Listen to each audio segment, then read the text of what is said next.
Dan dari sisi wilayah, ini yang cukup mengejutkan Seth ya. Pak Prabowo ternyata unggul lumayan signifikan gitu di wilayah Sumatera gitu loh. Iya. Hampir 1,5 kali lipat dari Anies maupun Ganjar gitu loh. Begitu juga di Banten, unggul sangat signifikan. Di Jabar, nah ini juga menarik, di Jabar tadinya kita pikir Pak Prabowo dan Anies bersaing cukup ketat, ini kita lihat lumayan signifikan gitu keunggulan Prabowo di Jawa Barat gitu loh. Yeah.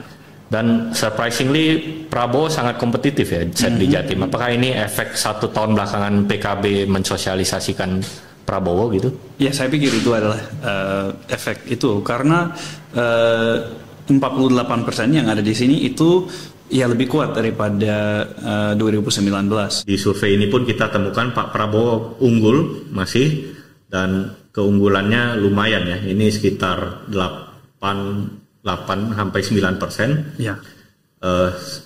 9,6% di sini, hampir 10% gitu keunggulan Pak Prabowo. Di dua nama di Pak Prabowo dan Pak Anies ini jauh lebih unggul lagi Pak Prabowo ketimbang tadi Ganjar dan versus Anies. Ini asumsi kalau misalnya ada putaran kedua dan pasangan Pak Prabowo dan Pak Anies yang maju ke putaran kedua, ini memang selisihnya lebih jauh lagi, sekitar 30%, karena asumsi kita ini pendukung Pak Ganjar lari ke Pak Prabowo sebagian besar ya. Yeah. Karena buat saya agak sedikit kaget, Mbak. Ternyata dari capres 3 orang ini yang lebih cenderung anak muda memilih itu Pak Prabowo.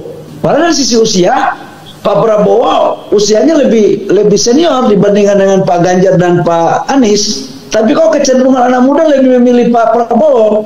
Mungkin karena Pak Prabowo gayanya udah jauh lebih muda ketimbang 2 calon yang lain kali. Atau mungkin ini karena kemampuan timnya Pak Prabowo dalam mengemas Pak Prabowo. Dan memang kalau kita lihat, gaya Pak Prabowo sekarang itu udah berubah sekali. Yang dari dulunya yang ya seperti contoh pemimpin militer. Selanjutnya, Pak Prabowo sudah kembali unggul. At least kita tidak punya data tren dari polling karena ini survei pertama yang kita lakukan untuk konteks Pilpres gitu.